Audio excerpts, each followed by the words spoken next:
Paris में 21 जनवरी को यात्रा निकलेगी, आईफिल टावर के पास उत्सव मनाया जाएगा 21 तारीख को। यह बड़ी खबर आपको बता रही हूं, यानी कि अलग अलग देशों का मैंने जिक्र किया है और उनमें अब आप फ्रांस को भी जोड़ लीजिए, क्योंकि पेरिस में 21 जनवरी को यह रथ यात्रा निकाली जाएगी। अलग अलग देशों में राम मंदिर, जो मैं बार बार कह रही हूं कि एक लोकतंत्र के साकार होने का भी प्रतीक है, जहां पर दो समुदायों ने एक ऐसी लड़ाई लड़ी जो कि अदालती थी और उसके बाद अदालत का फैसला आने के बाद ये मंदिर बन रहा है। मैं आरजू के पास एक बार जा रही हूं, उसके बाद प्रेम कुमार जी आपके पास आ रही हूं। आरजू, जो दानिश कनेरिया के बारे में अभी मेजर आर्या बता रहे थे, वो लगातार पाकिस्तान में जो हिंदुओं की संख्या है वो लगातार कम हो रही है, ये सब जानते हैं। वो एक ऐसे बॉलर रहे जिन्होंने अपना नाम बनाया, उन्होंने जय श्री राम वहां पर लिखा, उन्होंने कहा कि हमारे आराध्य आ रहे हैं। जो हिंदू कम्युनिटी है वहां से भगवान श्री राम के लिए कपड़े भी आए हैं, सिंध से खास पोशाक भेजी गई है। तो ये जो पूरी वहां पर जो हिंदू हैं उनके लिए भी एक बड़ा इंपॉर्टेंट दिन है, ये बहुत महत्वपूर्ण दिन। जी बिल्कुल, जो हिंदू यहाँ पाकिस्तान में रहते हैं उनके लिए भी बहुत इम्पोर्टेंट दिन है और बिल्कुल पाकिस्तान की गवर्नमेंट को भी चाहिए कि जैसे कि आरिफ जाकिया साहब बता रहे थे, बिल्कुल कई मंदिर तोड़े गए हैं, कई लोगों को परेशान किया गया है, वो सब कुछ चलता रहता है, लेकिन इस चीज़ को रोकना चाहिए और आगे बढ़ना चाहिए। अभी आपने देखा होगा कि KPK से एक हिंदू कम्युनिटी की हैं, उनको भी जो इलेक्शन में हिस्सा लेने के लिए कहा गया, उनको टिकट दिया गया, लेकिन सिर्फ ये दिखावा नहीं चलेगा पाकिस्तान का। जब तक कि ये ठीक तरीके से अपनी गलतियों को सुधारेंगे नहीं, तब तक कोई नहीं। जर्नलिस्ट हो या कोई और वो करते हैं, वो तो चले कर लेते हैं, लेकिन जब तक गवर्नमेंट इन चीजों पे रोक नहीं लगाएगी कि दानिश कनेरिया जैसे लोगों को या बाकी लोगों को तंग ना किया जाए, मंदिरों को ना तोड़ा जाए, उनको पूरी तरह से रिस्पेक्ट दी जाए, उनकी बात सुनी जाए, जब तक पाकिस्तान का नाम जो एक खराब हो चुका है उसको सही होते हुए मैं नहीं देख रही। मैं एक बार एक जरा तस्वीर भी दिखाना चाहती हूँ, क्योंकि यहाँ पर अयोध्या में, क्योंकि हम जब बात कर रहे हैं तो अयोध्या का एक आक्रोश भी नजर आया। वहां पर जब कांग्रेस पार्टी ने मना किया कि हम 22 तारीख को नहीं जाएंगे, इसे एक पॉलिटिकल इवेंट कहने की कोशिश की, तो वहां पर जब कांग्रेस पार्टी के लोग पहुंचे तो वहां पर कुछ आम लोगों ने उन्हें खदेड़ दिया। उन्होंने कहा आप ये झंडा लेकर मत जाइए, ये राजनीतिक समारोह नहीं है। तो ये वहां पर अयोध्या में गुस्सा दिखा है। कांग्रेस का एक डेलीगेशन पहुंचा था जिन्होंने कहा कि हम 22 को नहीं जाएंगे, हम पहले चले जाते हैं। तो ये गुस्सा देखने को मिला। प्रेम कुमार जी को स्क्रीन पर रखिए जरा, मैं एक बार प्रेम कुमार जी के पास जा रही हूं। प्रेम कुमार जी, ये जो तस्वीर आई है, अब आप यहां सुन रहे हैं, आरिफ साहब आपके बगल में बैठे हुए हैं, आरजू जी बता रही हैं कि कैसे वहां एक जश्न मन रहा है पाकिस्तान में। मैंने अमेरिका की बात की, यूनाइटेड किंगडम की बात की, न जाने कहां 22 तारीख को 21 तारीख को जश्न की तैयारी है। तो जिन्हें आमंत्रण मिलता है वो नहीं जाना चाहते हैं, तो फिर उनके साथ लोग किस तरह का व्यवहार कर रहे हैं वो देख लीजिए। प्रेम कुमार जी, स्क्रीन पर प्रेम कुमार जी। देखिए सुचारिता जी, अभी आरजू जी जो बात कर रही थी वहाँ से बात को शुरू करें तो आरजू जी अपने देश में हिंदुओं के साथ हो रहे व्यवहार को लेकर अपनी सरकार की आलोचना कर रही हैं। स्वतंत्र रूप से पत्रकार का धर्म निर्वहन हो रहा है, वहाँ जश्न मनाया जा रहा है, यानी सेकुलरिज्म को जिंदा रखने की, मजबूत करने की एक कोशिश भी है। पूरी दुनिया भर से भी आपने तस्वीरें दिखाई, तो इसका मतलब क्या है उन तस्वीरों का? जो हिंदू धर्म का, श्री राम के प्राण प्रतिष्ठा समारोह का सम्मान दुनिया में हो रहा है। हाँ।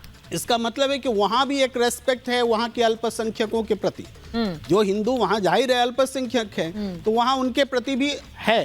यही व्यवहार हमारे देश में भी अपेक्षित है। नहीं, अभी उन्होंने बताया कि दानिश कनेरिया को कितना ट्रोल करते हैं क्योंकि वो जय श्री राम लिख देते हैं स्क्रीन पर। ये भी तो बताया, वो नहीं सुना आपने? नहीं सुना आपने? यह भी सुन लीजिए कि हमारे यहाँ शंकराचार्य को कैसे ट्रोल करते। उनका बयान आया है, शंकराचार्य का बयान आया, चारों शंकराचार्य का बयान आया। आप अभी उस पर ही अटके हुए हैं प्रेम कुमार जी। उनका बयान आ गया, उन्होंने कहा कि जो भी प्रधानमंत्री होता, किसी भी पार्टी का होता, वो इस प्राण प्रतिष्ठा में जाता। ये राम का काज है और हम उसके साथ हैं। ये बयान आया है, ये इसलिए जरूरी है बयान आया क्योंकि शंकराचार्य को लेकर आप लोग अलग लाइन ले लेते हैं। इसमें मेरी बात से कहां कंट्राडिक्ट हो रहा है? हाँ। मैं कह रहा हूं दानिश कनेरिया को वहां ट्रोल किया जाता है, जो गलत है आप भी मान रही हैं, तो आप ये मानिए ना कि शंकराचार्य जी को भी ट्रोल किया जाता है, तो वो भी गलत है। ये बोलने से आपको संकोच क्यों है? नहीं, आप गलत लाइन पर जा रहे हैं। उन्हें कौन ट्रोल?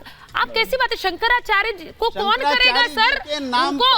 उनको हिंदू धर्म में एक अलग जगह दी गई है, उनके ही बयान के चलते उन्हें आपकी तरफ वाले भी दूसरी तरफ वाले भी सभी सम्मान्य मानते। सिद्धार्थ यादव जी ये जो बात कह रहे हैं ये अलग ही लाइन है। आप बोल नहीं रहे कि उनको ट्रोल करना गलत है, बोल नहीं, मैंने कहा ट्रोल करा ही नहीं जा रहा, कौन हिम्मत रखेगा उन्हें ट्रोल करने की सर?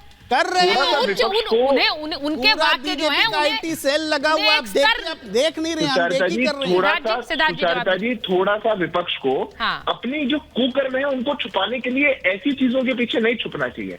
पहले दिन से पीछे पड़ गए कि शंकराचार्य जी नहीं जाएंगे, शंकराचार्य जी नहीं जाएंगे। कौन सा प्रवक्ता है? मैं आपके शो पे आया हूं, पहले भी आया हूं, उस टॉपिक पे बात हुई है और हमने सबने कहा था कि शंकराचार्य बहुत महान महंत है, उनकी किसी बात पे नहीं कहा जाएगा। पर इतने पीठाधीश्वर, इतने जगत गुरु, इतने महंत, देश के हर प्रकार के हमारे हिंदू धर्म के सेक्ट का प्रतिनिधि वहां पहुंच रहा है, उसकी बात नहीं करेंगे ये लोग। कोई एक बयान, कहीं कोई एक आई भी बात और क्लैरिफिकेशन भी आया, उस पर भी बात नहीं करेंगे। पर विपक्ष अगर सोचे कि हम अपने कुकर्मों को शंकरा जी के नाम पर छुपा दें, हम किसी और के नाम पर छुपा दें, अरे आदेश तो आपको वेटिकन से आया था, इसलिए आप नहीं आ रहे। वेटिकन के आदेश के चक्कर में शंकराचार्य को बीच में क्यों लाते हैं आप बोलिए कि हमारा वेटिकन से आदेश था, इसलिए हमारे परिवार के टॉप सदस्य नहीं पहुंचेंगे।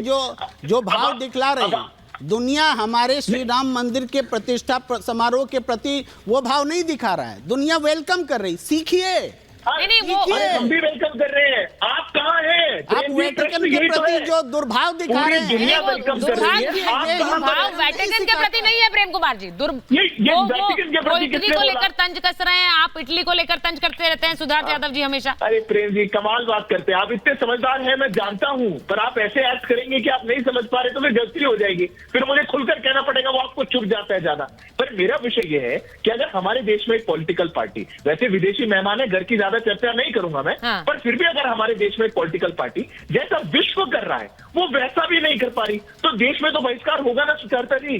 झंडे लेकर के पहुंचेंगे वोट बटोरने के लिए, वैसे आप गाली बकेंगे और विरोध में खड़े होंगे तो लोग खदेड़ेंगे आपको। आप बहिष्कार करेंगे तो लोग बहिष्कार करेंगे आपका, इसमें कोई नई बात नहीं है। अगर आप लोगों ने तय कर लिया ऐसा कि हम लोग तो राम के विरोध में खड़े होंगे, हम नहीं जाएंगे, हम ऐसा करेंगे वैसा करेंगे, 22 तारीख पे तो ये था, ये कमी है, वो कमियां निकालने लगे, काला टीका बन गए, मंदिर तैयार नहीं हुआ, ऐसा हो गया वैसा हो गया, सब कुछ आपके सामने है, एक एक चीज आपके सामने है। अरे इतने खुशी के चीज में क्यों रंग में भंग डालने का एक तय कर दिया कांग्रेस पार्टी ने? बस इतना सा ही प्रश्न था और इसीलिए मैं विनती करता हूँ, आज बहुत अच्छा शो है सुचारता जी आपका। आपसे बात कर रही हूं 10 सेकंड की, हाँ बोलिए, कंप्लीट कर लीजिए। मैं 10 सेकंड की विनती कर रहा हूँ। आज आपके शो में वास्तव में देश के व्यूअर्स को ये पता लगा है कि कैसे पूरे विश्व में जो एक अच्छा काम होता है उसकी सराहना चारों ओर होती है।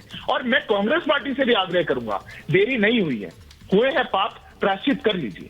22 तारीख है, खुशी में खुशी बनाइए, साथ आइए, जुड़ जाइए, कोई इसमें गलत बात नहीं है। आज तो रिपब्लिक ने बता दिया पूरी दुनिया को, देश भर में चलेगा कि कैसे पूरा विश्व मना रहा है, खुशियां मना रहा है। अरे आप भी देख लीजिए, रिपब्लिक को ही देख लीजिए, आप समझ जाएंगे कि हमें आना है, साथ आना है, कोई समस्या नहीं होगी।